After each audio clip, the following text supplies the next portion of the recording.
Okay. So this is another question and answers video.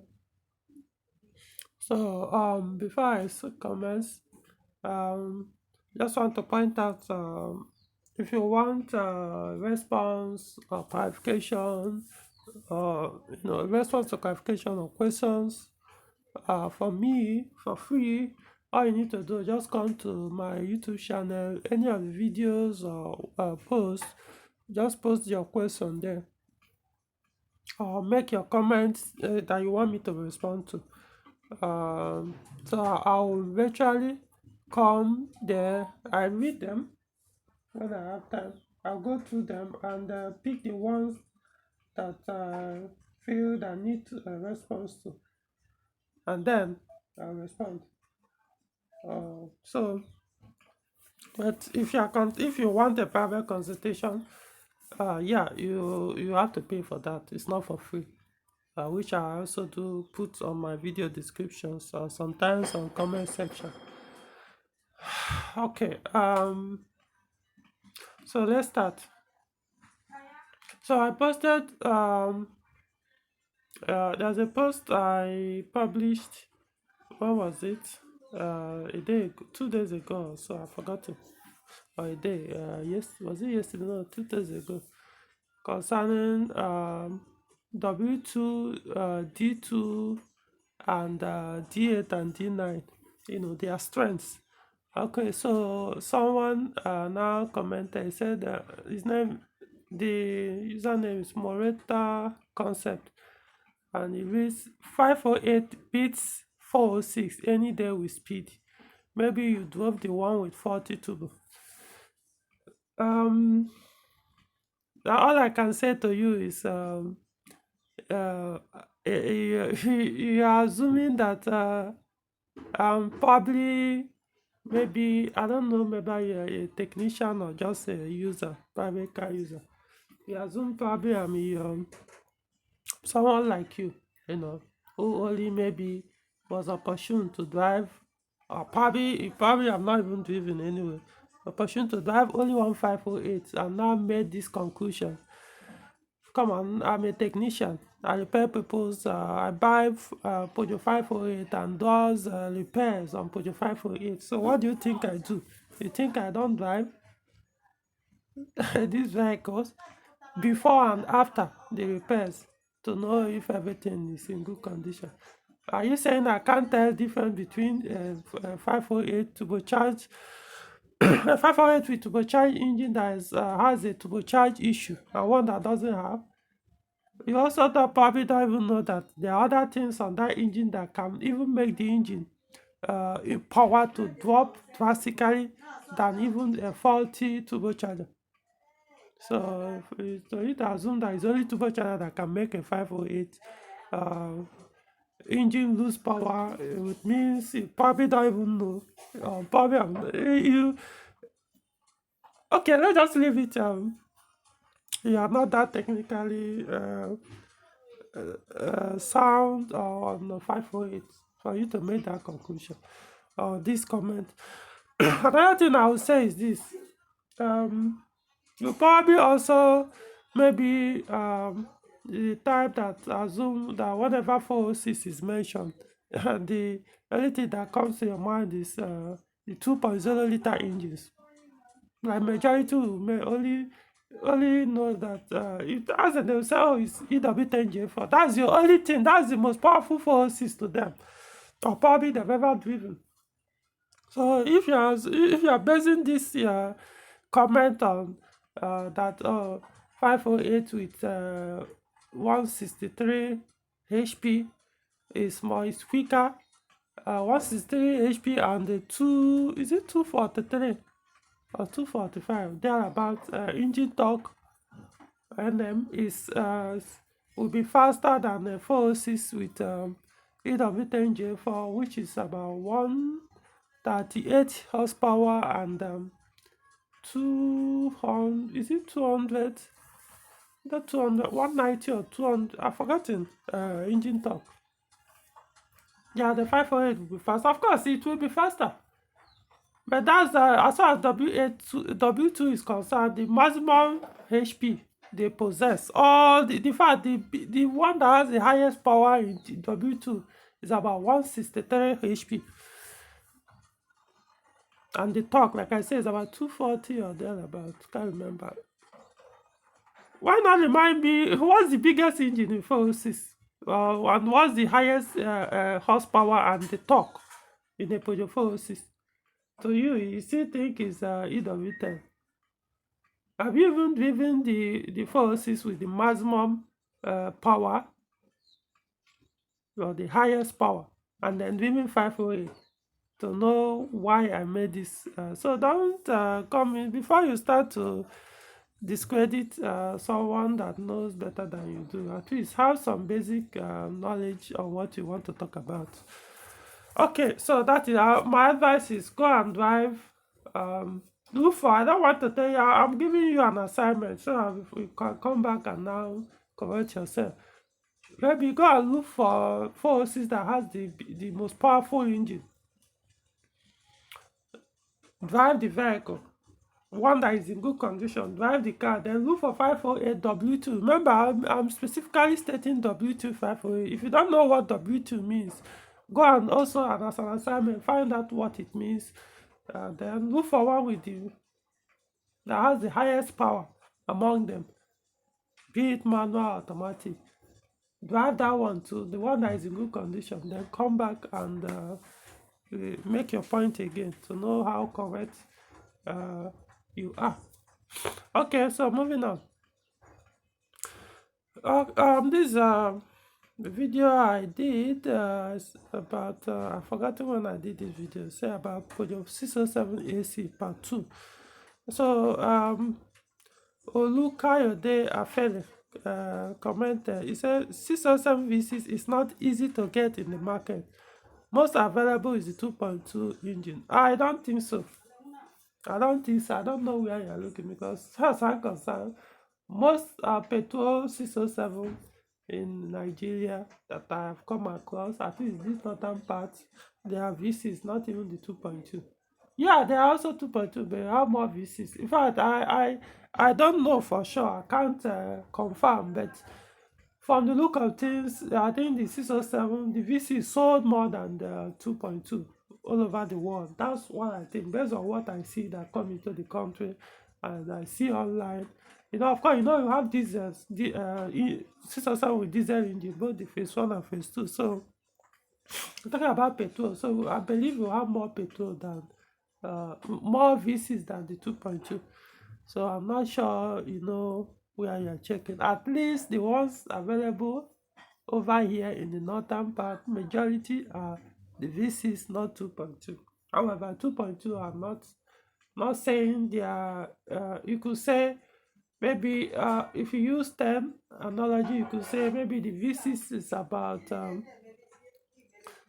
7, no, 6 at least, while the 2.2 is about 4 out of 10 or 5. No, I'm not sure they're up to 5. There are more VCs.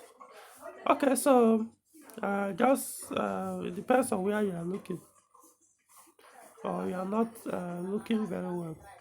Okay. The next one is a post. It said, which of these petrol engines would you go for in a Peugeot 307? Yeah, I remember I made this published this post, and there's this person, James William, asks, can a 406 engine work in a 307, vice versa? I don't know what you mean by 406 engine, because if you're saying 406, any of the 406 engine, I know EW10J4 is in 307. You can get it in 307 as a stock, not a conversion or anything. So if you want Peugeot car, Peugeot 307 that has a common engine you find in 406, yeah, go for 307 that comes with EW10 J4 engine, 2.0 liter engine. Which you say vice versa, which the same engine is also in 406. Like, I don't know. So, but of course, it's not all engine in 406 that you find in 307. Likewise, not all engine in 307 you find in 406. So I hope that answers your question. Next, this video I said the video title the best Peugeot 307 with good fuel economy and power to go for. And so someone his name Ikechukwu Ebenezer. Um, okay, it was just more like a compliment. Say, Ranking, you're so good at this. Haven't seen any better. Keep going, sir. Yes, I've driven basically all for 307 with petrol engine. I think I have. I mean, even the ones with uncommon engine. What's the name? Forgotten.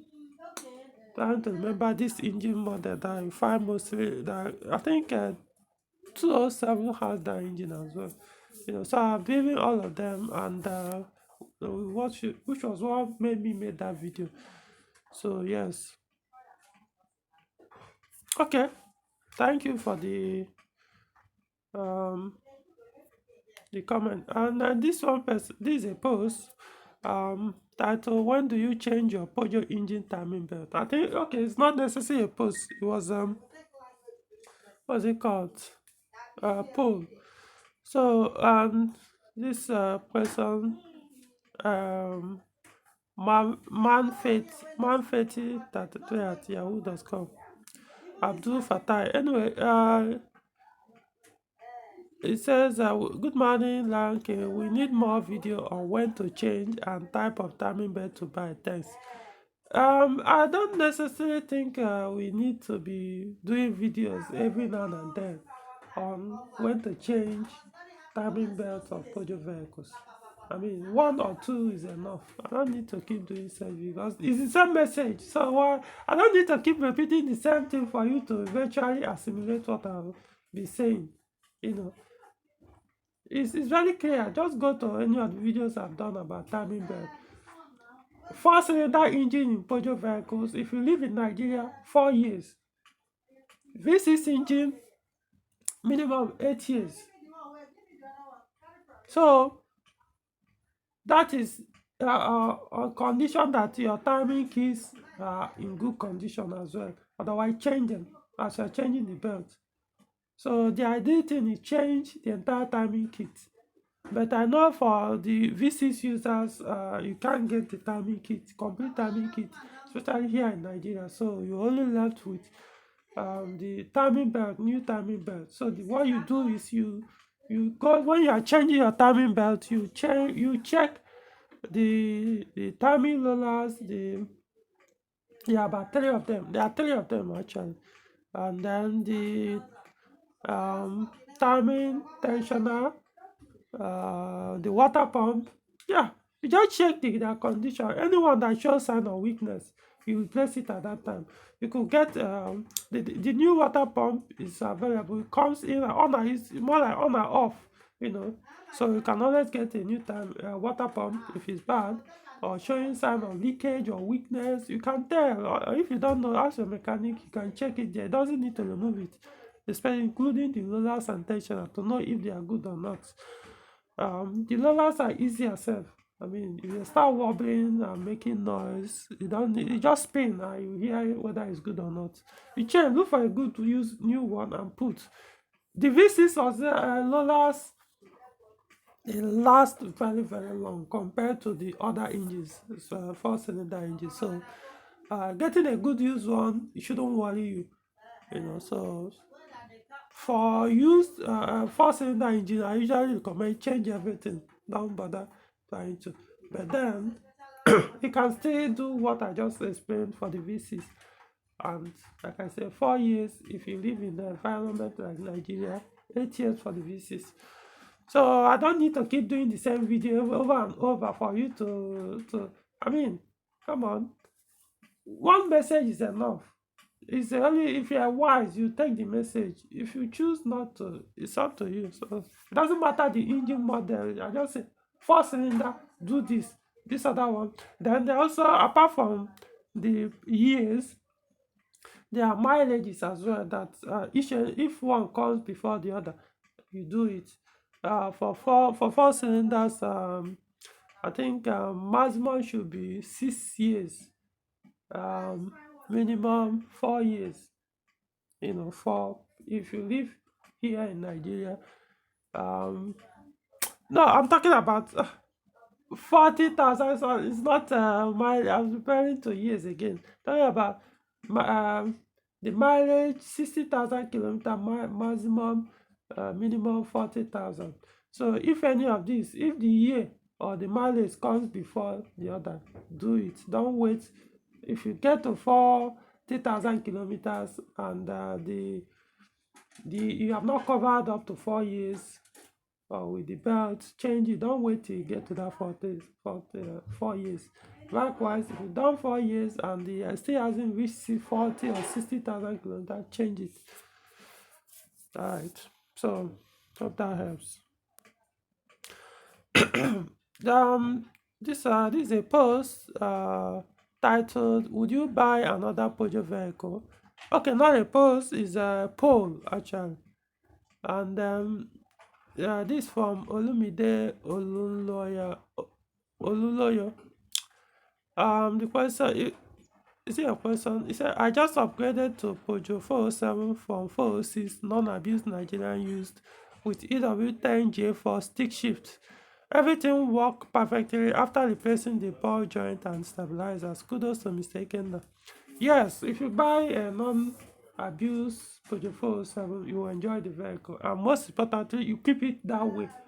Not after buying a non-abused one, you now mess it up, abuse it. In other words, you defeated the purpose of even going for such vehicle. So try to keep it that way, you enjoy it. So congratulations. This is a video titled, "What to Do If Peugeot Shows Engine Oil Pressure Issue." So this is from Gaba Ahmed. Please, thank you very much, Mr. Ikenna, for this important lecture. This has gone a long way to help address issues of low oil pressure my car was exhibiting. Nice one.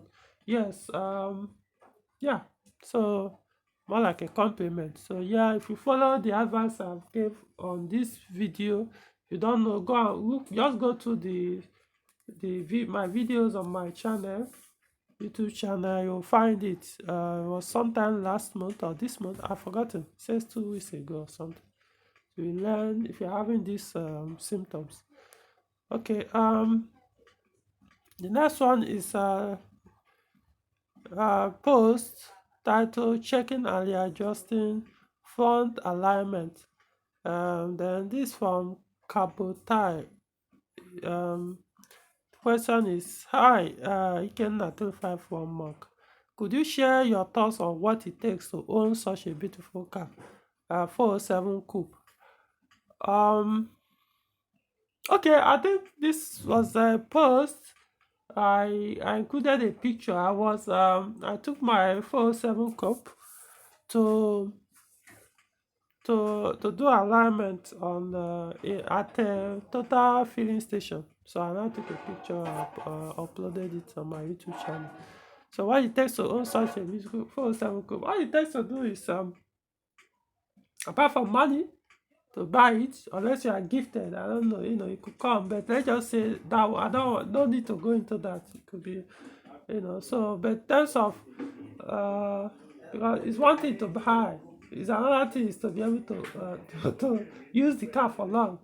So follow up on my advice when it comes to preventive maintenance. If I don't, this is not abuse your car.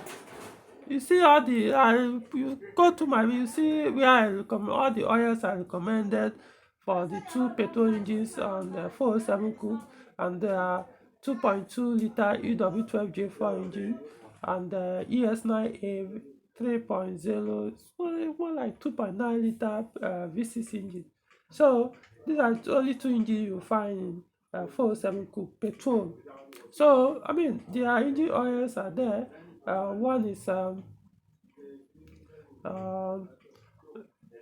B71 2300, that's 10W40. The second one is B7122996, 5W40. Any of this engine oil, use it, you don't have any problem. Don't abuse the cooling system. Don't, I mean, there are so many things I can't finish them in this video, so just change them when you change the timing keys, auxiliary belt keys, because if you don't change auxiliary belt keys, belt damage, it will enter your timing chamber. Most likely, not all the time, but it may happen in your own case, damage your engine if it goes into that place. So so that is it. And don't buy an abused one. Don't. 407 coupe is not a 406 coupe. Trust me. Vertically, wow, it's way complex. However, it won't disturb you if you don't mess it up. If you are the type that like giving a quack to use a cut and join to diagnose your car, I'll fix everything in a 407. Just run away from 407 coupe. You understand until you probably come back online and start screaming that this car wants to kill you. So that's what it takes. Maybe you could best thing also get a own scan tool, so I won't have to rely on someone who doesn't know how to properly diagnose a modern vehicle to doing diagnosis for you. So as for the money, like I said, I don't know. You have to look for, if you can afford it. It's only when you can afford it or someone gifted it to you that you can talk about this. So if you want to know how much, go online and find out the price. But like I say, avoid abused ones. Just because it's a 407 coupe doesn't mean it's worth having. If you buy an abused one, like I said, you'll probably see your next post screaming. Okay, the next this is a video. So my Peugeot 607 displays ESP, ASR, PRND, and stays stuck in gear 3. I think I was responding to someone's question. So this from Martinez Uchenna. It means my 2607, my 2000 model 607 showed PRND and stuck in gear 3. And when checked, the gear oil is leaked out. Can it be repaired, sir? Mine ZFHP20 EW12 engine. I'm not a EW automatic transmission specialist, so I'll just say just what knowledge I have is just more like the basic. But I do know that this 4HP20 gearbox, they tend to their oil pump, the gearbox oil pump tends to fail more than every other gearboxes, automatic gearboxes that I know. So if the gear oil leaked out and it made your gear to start behaving there like you described, it's most likely the oil pump has failed. It's just like your engine, I don't know. So I don't know. I suspect maybe it has affected the oil pump or maybe not. I don't know. Is this an automatic specialist or repairer that can be able to tell you exactly what the issue is? So I don't know whether it can still be repaired or not. So you may end up replacing the gearbox. So moving on. Is it ideal? This is why your lion socks part 3 is a post. It's more like an article I posted. I published on my YouTube channel. So this from Emeka Felix. He asks, is it ideal to use paper gasket than metal ones? It depends on the engine. Some engines we have produced from new with paper gasket or recommended, as in because that's what they were produced with. So a lot of factors came into place when they were produced. Why some were also produced, especially the modern ones, on newer vehicles you have these days. Peugeot ones specifically were produced with the metal one.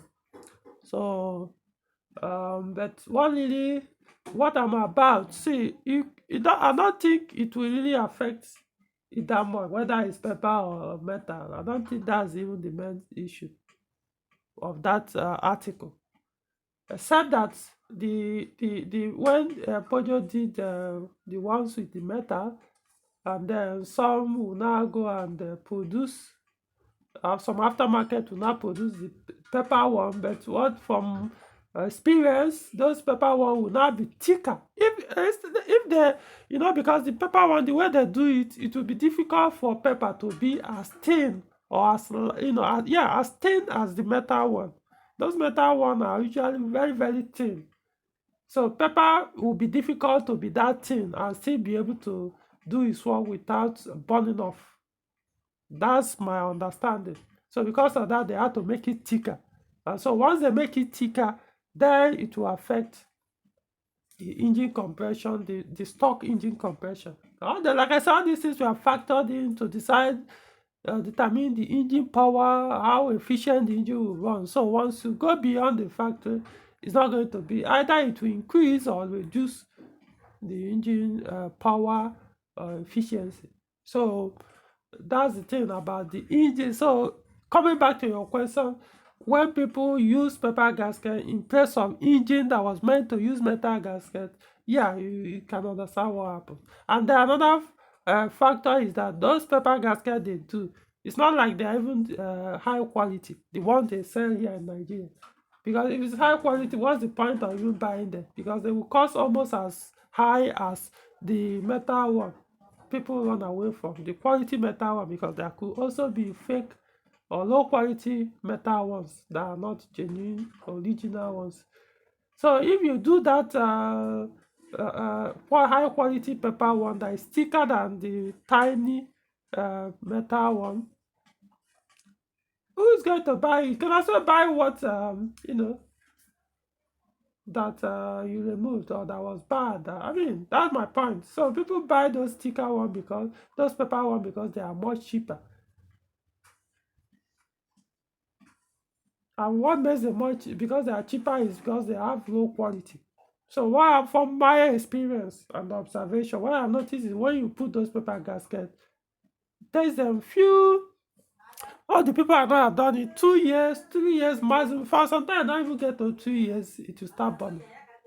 You now realize sometimes you put on your AC, the temperature will shoot up, you switch it up, it will come down. Because of the low quality, what you now start doing is the pepper will start compressing, to depress. As it's depressing, it start giving gap between the cylinder and the block, the cylinder head and the block. So you start overheating. Before you know, water will enter, mess up. So I want to with those pepper one too, because of low quality. Any slight overheating issue, they usually burn immediately, unlike those metal ones that takes so long overheating before they actually burn, or gets burnt or damaged. It's not like they don't burn like pepper one, but the surface will have issues, so they won't be able to um, keep this thing from overheating. So let's go for that metal ones. I don't like that, especially if the engine is commended for the metal. The engine, like I said, for example, the um, SM engine you find in 504, 505, they were all produced with pepper gaskets. So will you say, oh, don't use it? That's what they were produced with, and they serve their purpose well. My 505 V6, the ZN3J there, which is basically all PRV engine. I believe they are all pepper gasket. But they said their all purpose we are there. They don't have overheating issue as long as there's nothing wrong with the system. So, or that would make them to start burning. And they last well. So there's nothing wrong with having pepper gasket there as long as high quality, if you are replacing any of them. So that's the point. But from all this EW engine, ES engine, if you are putting pepper gasket there, very, very obvious, you will tell the difference. I mean, you have to be, I don't know how to put it. You have to be someone that knows no jack about cars, that you've probably been driving for years, not to tell there's a difference immediately you put the pepper gasket in the same vehicle that originally had a metal one. Because immediately the power will drop. Your car will be so loud that you will be pushing the person to throttle down to pull. It will just be making noise. Yeah, if you're moving, but you can tell that, man, no, the power is gone. Because it affected the compression, the factory, everything. Even the timing a little. Remember, all these things were factored in. The as you are putting something thicker between the cylinder head and engine block. Remember, they've already designed the engine to work with specific teeth number, the timing or the timing belt or the timing chain. So once you are doing that, what it means is if you put something thicker, you already make the belt to be too stretched than it should.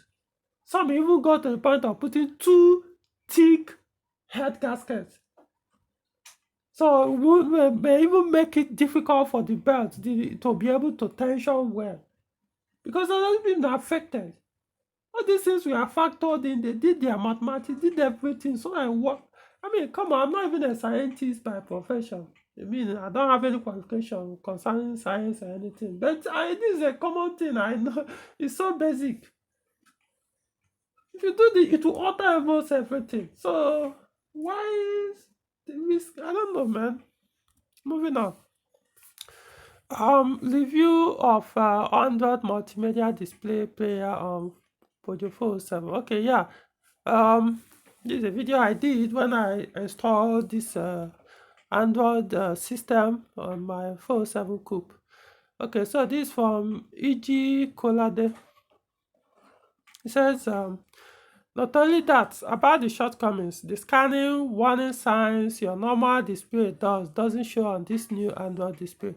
I'm interested in this Android display, but the shortcoming, especially with the sound system and that of the onboard scanning when you start your 407, is my only concern. I mean, come on, what do you need all these things that it shows on the display? I mean, I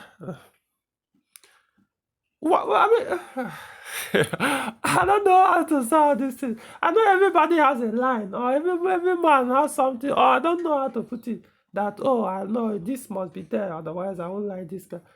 But how can you say, if my display doesn't show this or that, I won't use the car? So it means you can't use 406. That's what you're saying. Because last time I checked, 406 don't display all the things that 407 does. 406 will not tell you, oh, one of your bulb is bad. But 407 will on that display. Or it won't tell you, oh, my suspension or this and that. But 407 will. But who cares if my 407 doesn't display all those things? Like I said, that's on the multifunction display. That's even what I'm talking about. However, like I said in this video, your instrument panel also does the same thing. So you don't need to see it on the display. Your instrument panel is also showing you the sign as well. Only difference that the display will read it out. But the instrument panel will now show you the sign. You will see the sign. You will see it blinking or something. Oh, this is bad. I mean, so because of that, you have to limit your experience or something better just because you want to. Secondly, I mean, come on, if you don't abuse your car, why worry about those things? Last time I checked, I have in fact, the only time I plug in a scan tool on my 407 this year was in January when I did this conversion. I converted it from auto to manual. So I had to use my system to use a lot of configuration to work with the manual gearbox. Now, the second time I also plugged the scan tool was it last 2 weeks ago or so, when I also removed the 5-speed manual I put in January and put the 6-speed manual. So I had to go and reset the ECU so that you start to learn the new transmission, even though it's the same manual, but then the torque have changed and the way. So I just had to reset it. That was the only time I put the scan tool. So why the car has never given me any fault or any reason for me to plug a scan tool since this year. So all these things I did, well, it's not like they are faulty, just for me to. So why bother? If there's a fault, the instrument panel will give you and say, oh, your ABS is faulty. You will see it there. If it's a V6, if your suspension is faulty, immediately it will show you on the instrument panel. So that's why I said, why must it show you on the two? So if you show you on the instrument panel, So because of that, I will now keep using one radio that doesn't allow me to play all the music I want, or doesn't allow me to use I mean, come on, this Android system I mounted on this phone, so you have no idea what it does. Because if you do, you won't even be saying this.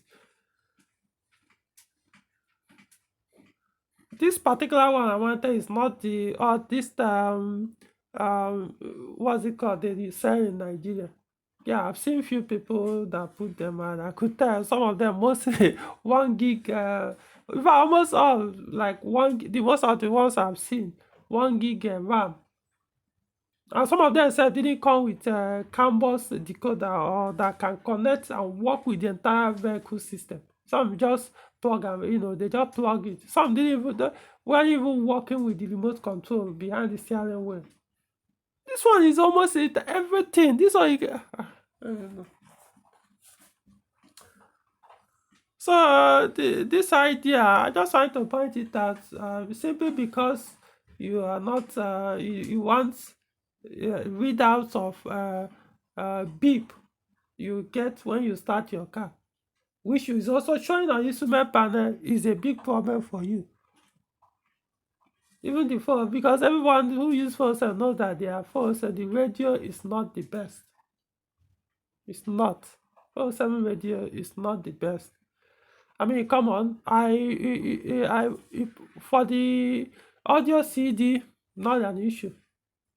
However, whenever I put the MP3 CDs, or I don't know what they are called, those MP3, it takes it eternity to read. And one funny thing, even when it reads and start playing, immediately you switch off the car and start it again. Sometimes it will jump back and go back to the last 3 CDs. Last 3 tracks you play before you switch off the car.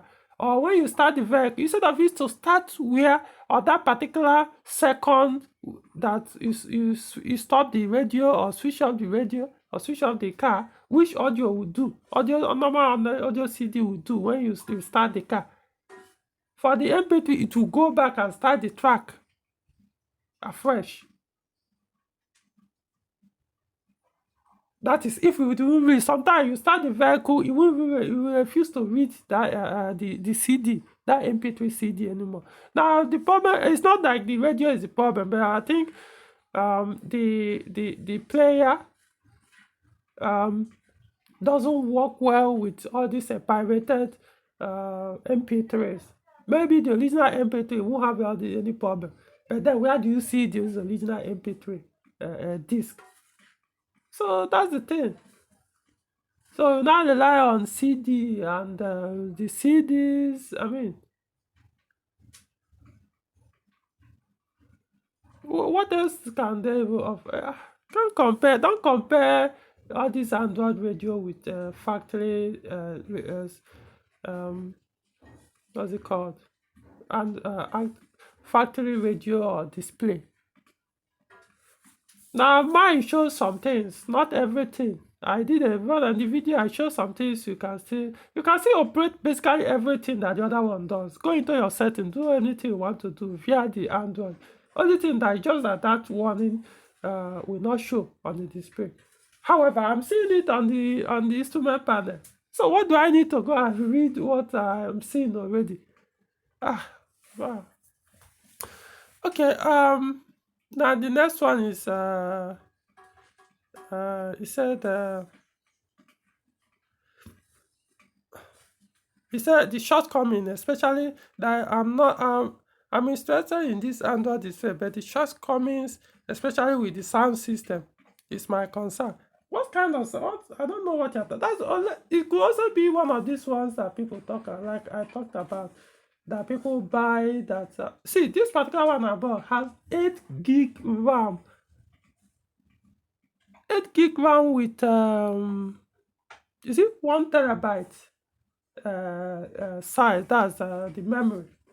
The normal size is memory of this is 8 gig RAM. So I don't know what you are talking about. Is it 1 TB? I've forgotten. But the memory is so huge that I don't know. So coming back to the sound system, I don't know what you're talking about because as far as I'm concerned, my own is still work. In fact, the sound system of the car now, what is the sound, sound quality, not system, the sound quality of the car now is way better than when it was stock, when it has stock radio. I didn't touch the radio. I didn't touch the speakers. I didn't touch the JBL amplifier.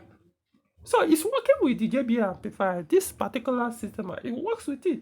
I mentioned in the video, of course, when I put it, initially it wasn't working as it should. So I now had to redo the connection for you to now work with the JBL much better. In fact, like I said, it is much, it's like that JBL was even limited. The performance of the JBL amplifier and the speakers we are limited by the stock or the factory or the what we call Folocom 407 radio. You need to hear the sound system of my 407 coupe now with this display. So I don't know what you are saying. Maybe, like I said, you are referring to all those ones with 1 gig RAM, or the one they say in Nigeria that don't even have CAN bus attached to them, that doesn't work with the car wiring system. You just to bring it on, and I don't know. Maybe that's the type you are referring to. Not this one. This one I imported it. It's not those ones they say here.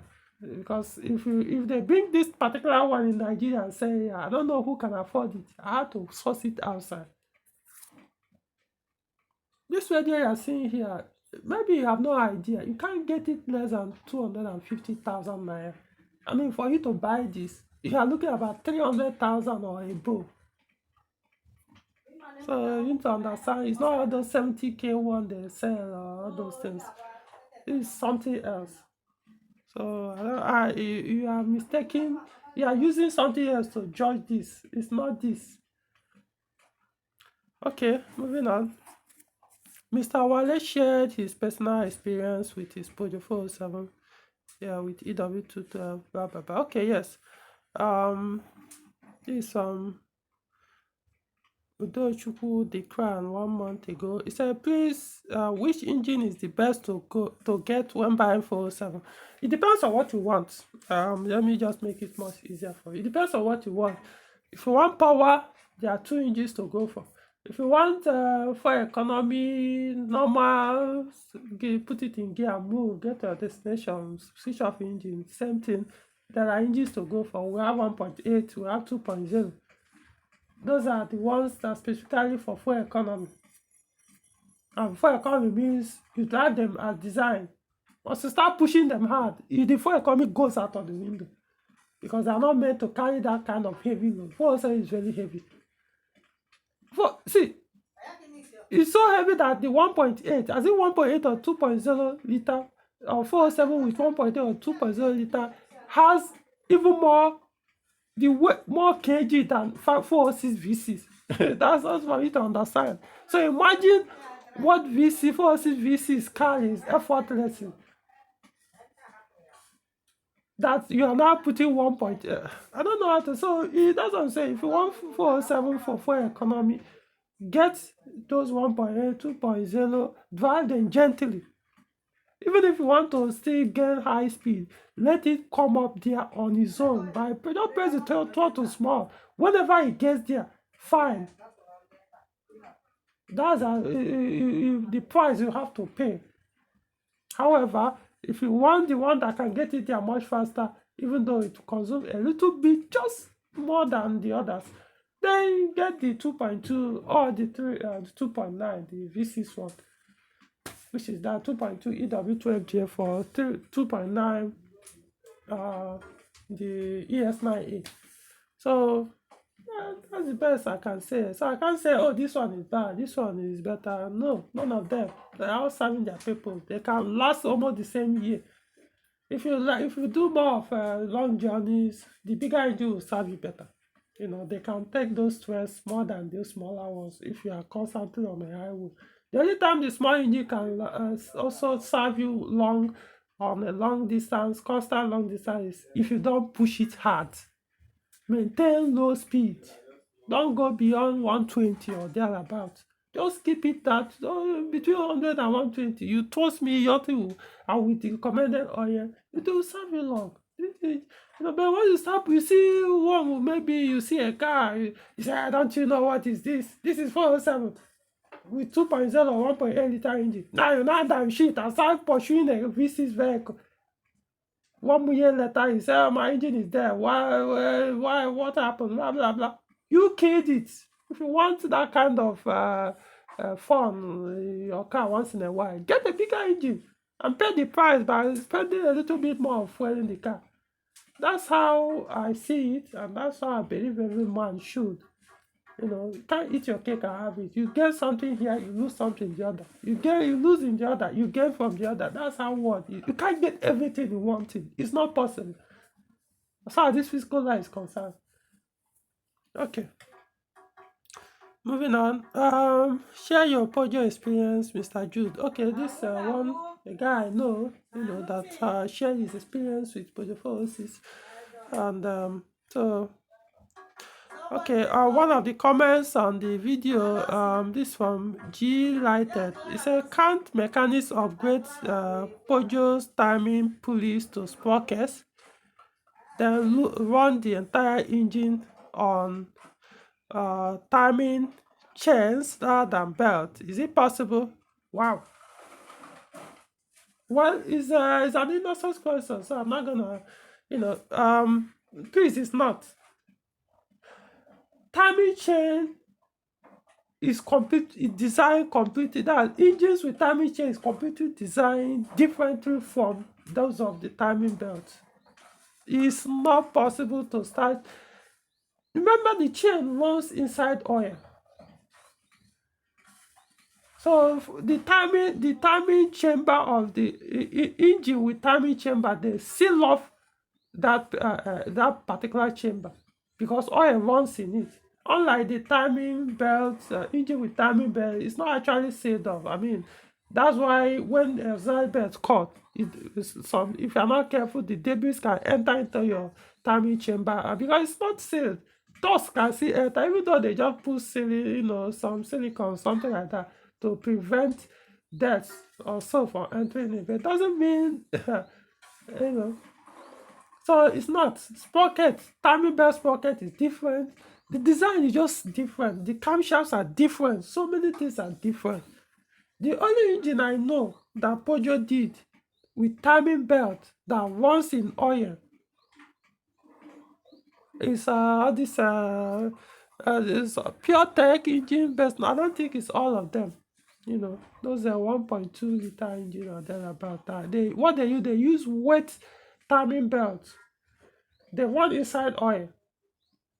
So those ones differently designed. But those are the ones with dry timing belts. No, it's not. If you want timing chain engine, you go for all these like older cars like our 504, 505, or the newer ones from 308 upward, 308, 508, 3008, and the rest. When you see the two engine, you understand that you can't do such conversion because that's why it's not necessary. It's not even an upgrade. It's not an upgrade. Before, Peugeot were using belt. No, they were using chain. They switched to belt. Later, they switched back to chain. But from the look of things, it even appears that the chain belt, the belt they use is not even better than the chain in the modern ones.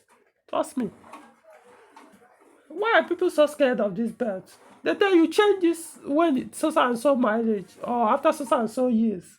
But people don't. Especially in Nigeria, they don't do it. They will rather leave it to cut on its own before they will change it. In that case, they may end up losing the engine in the process. So I don't know. It's not Peugeot fault. How many Peugeot do I have with timing belts? How come none of them has failed? How many years have I used them? No, it's people that are choosing to buy fake belt, especially this idea of buying second-hand belt. I don't get it.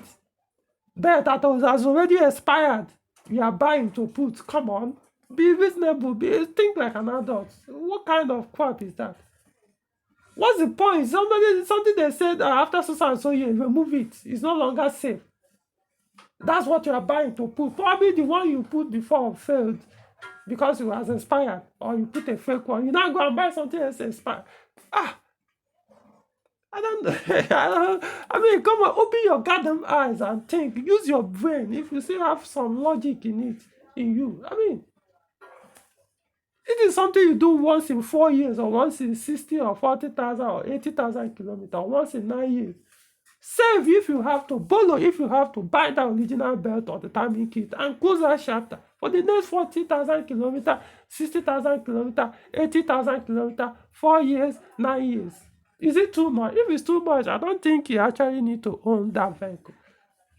Because owning a car comes with financial responsibility. So it's not just putting fuel and every now, come on, you have to spend to keep it running. So that's my point. It's not a big deal to own a Peugeot car with timing belt. I even prefer it now. The only ones I prefer, the only Peugeot engine I prefer with timing chain is even the older ones.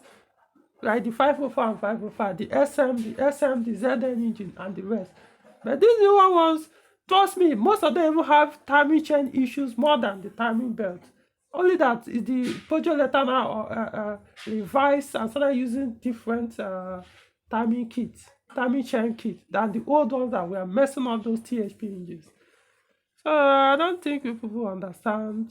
There's nothing wrong with the timing belt. It's only people that choose to abuse their cars or choose not to follow manufacturer's instructions, or probably are ignorant of what causes this timing belt failure.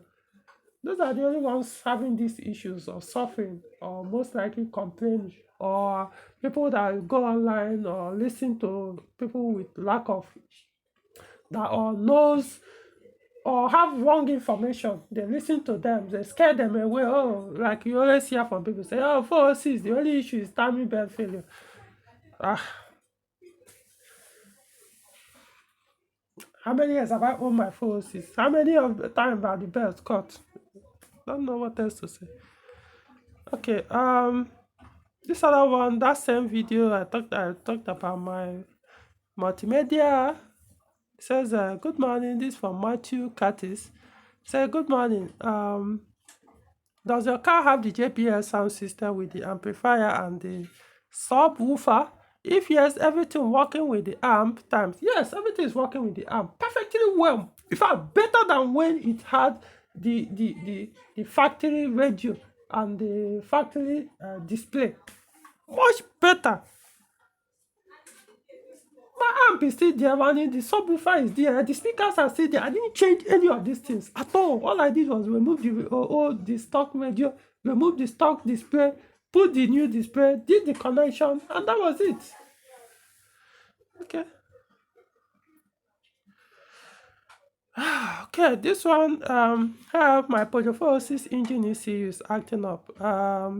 That's a response to someone, I think, a video I did, respond to a question or something. So this from Marshall Mayanga. So it says, hi, Peugeot Masters, I'm glad that I have the right person with understanding of Peugeot. I have a Peugeot 406 2002 model EW10 engine. My problem is the car consumes too much fuel in 100 kilometers. It's taking 22 liters of gasoline fuel. The problem started after changing the air gasket. It first produced black smoke. Now there is no black smoke, but the car is consuming too much fuel. If you check from the exhaust, you see black fumes. When I cleaned the surge canister, solenoid valve, it started working good. When I went to a technician to clear the faults of anti-pollution, engine check light, and the engine check light, the problem started again, and up to now the car is consuming too much fuel. How do I get rid of this, and what might be the problem? It said it started after what? The issue started after you change your head gasket. What I could say, your head gasket is not the problem, obviously. So the engine is not the problem. The problem is what controls the engine. That's why you are getting this black smoke symptom. In other words, it's electrical issue. So I don't know what they did on the engine wiring harness when they were doing these mechanical repairs on your engine.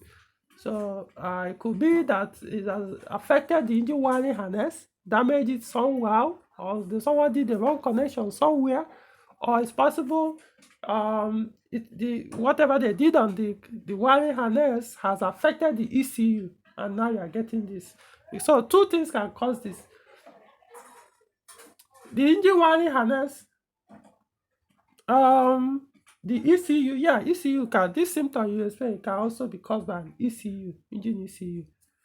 Or maybe one component is disconnected, one electrical component is disconnected, or something that has not been connected, so engine ECU is not acting on its own. It's not getting that feedback from that sensor or whatever, so it decided to run engine on its own without any input from that, because that's how ECU works. You have so many sensors, components, electrical components that send feedback, and the ECU also using connection from the ECU to the engine to control some functions as well. So when there's a wrong signal coming from some of these sensors, or no signal at all, and the ECU is supposed to work with it, what it now does is it will start running it engine without, because of this is not there, it will start commanding the injector to put too much fuel, because it's already confused. It doesn't get this feedback, or it's getting wrong feedback from this sensor. So that's how ECU work. Sometimes when a wrong connection is done to a sensor that is supposed to send signal the ECU some values, so that connection can go and damage the ECU. So in that case, the ECU will never work well. If at all, it can even start the engine. So you have to start by plugging in a scan tool to know exactly what the ECU even saying. Clearing fault is meaningless. If it's showing anti-pollution, find out why it's showing that anti-pollution. Put a scan tool on your ECU. Use a professional scan tool like PP2000 or any other similar one. I prefer PP2000. I don't go bother with any other one. This is Peugeot. PP2000 is made by them for them to use, and authorized technician to use. So any other one can't work better than this. What the someone produced, made to use, to work, program, do everything about his product. So I prefer that. However, I'm not concluding other ones will not do this, not work or do something similar. So find out, diagnose your car properly, and deal with the problem once and for all. That's the only way for me to go about it. This one, it said, which Peugeot 406 engine is stronger, easier to maintain, 4-cylinder or V6? I think I was responding to a question someone asked something on this video. Okay, so this is a comment, a question from We Believe in God. That's the username. So it says, thanks a lot for the review. I have a 406. I want to change to the V6. Can you please advise on how to go about it? I think the best, easiest way of doing it is to buy a 406 V6, stock one from factory, from new. The one that produces V6 from new. That's just the easiest and the most economical way of going about it. Can you remove your 4-cylinder and put V6? Of course it's possible, very much. It's not easy, but it's very possible. See, can I do it? Yes, I can. I can do it for my own car, but for other people, I may not want to go into, because so far from experience, people don't actually understand what it means to do a conversion. This kind of conversion on a vehicle.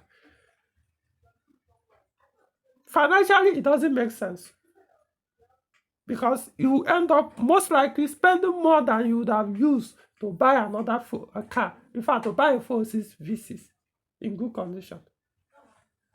So that's why I say it doesn't make sense financially. You can as well buy another one. Why you spend this? You only do it if you have attachment to that vehicle.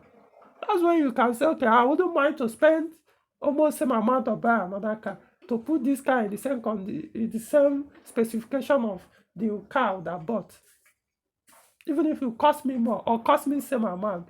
So that's how it is. But if you want something cheaper, You go to all these people who do cut and join, anyhow conversion. Yeah, you get what you paid for.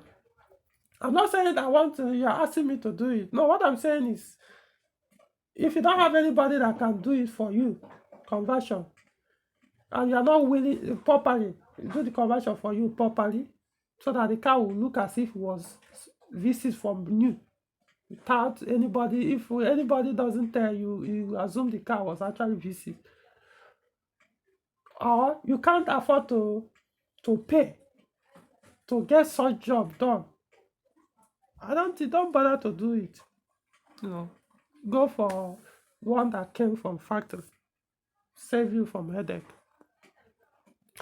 So about this is a post. So about 2 kilometers into the drive this afternoon, the 505 started to rough. Okay, I think there was a time I posted on my YouTube channel. The 505 had a wiring issue. There's a 2 sockets that connect the injection ECU to ignition ECU, and then few other I think about 2 other wires from that male and female socket comes from the engine itself. For one of the components, I think I've forgotten, but so I had that issue. Eventually I resolved it, so I posted it, and I put the picture of the wiring connector that they caused the issue. Okay, so this is a comment from Donna Ebele. It reads, is it not the lead wire from the brain box analogy to the ignition coil you mean? That's the configuration if you are using 2.0 liter engine, 505 engine, often with double chamber carburetor. Where is the ECU from? Come on, for me to make that post, no, I know what I'm talking about. What you should have done is to find out what engine am I saying, rather than concluding on your own, because it's obvious you don't even know. You made this out, I don't know what I'm talking about. Yes, you don't even know what I was talking about, because so the 505 has a V6 engine. There was a time it had 2.0 engine, and when I did the swap again back to V6, I also posted it, made it very public. So the 505 V6 engine, which is 2.8 liter engine, has 2 engine ECUs. So that's what you should have asked, not trying to educate me on something I know better. So I had the ECU. 505 has an ECU, 505 V6. Stock one has 2 engine ECUs, not 1, 2. So the 2.0 liter carburetor engine in 505 has an ignition module. For some model, like the one with SN1A engine, the one with SN1 engine doesn't have that ignition module. So it just ignition from ignition relay to, is it for relay? I haven't forgotten that connection. So no, I still remember, goes to the distributor, stuff like that. So yeah, I know how I'm talking. I've used 504 for years, decades, not even one. I know, at least I know what I'm talking about. So yeah, my 505 has 2 ECUs currently that control the engine. That's how it is for a stock 505 V6 with PRV engine. Okay, so I think this has come to the end of this question and answers. Like I said, if you want something similar, if you want me to respond to your question, your comment, or this thing, go to my YouTube channel, post your question or whatever, or your comment on any of the posts or videos there. I make out time, I don't know, once a week or whatever, go through them, respond to the ones I can, and then do publish the video. I hope this helps. So that is it for today.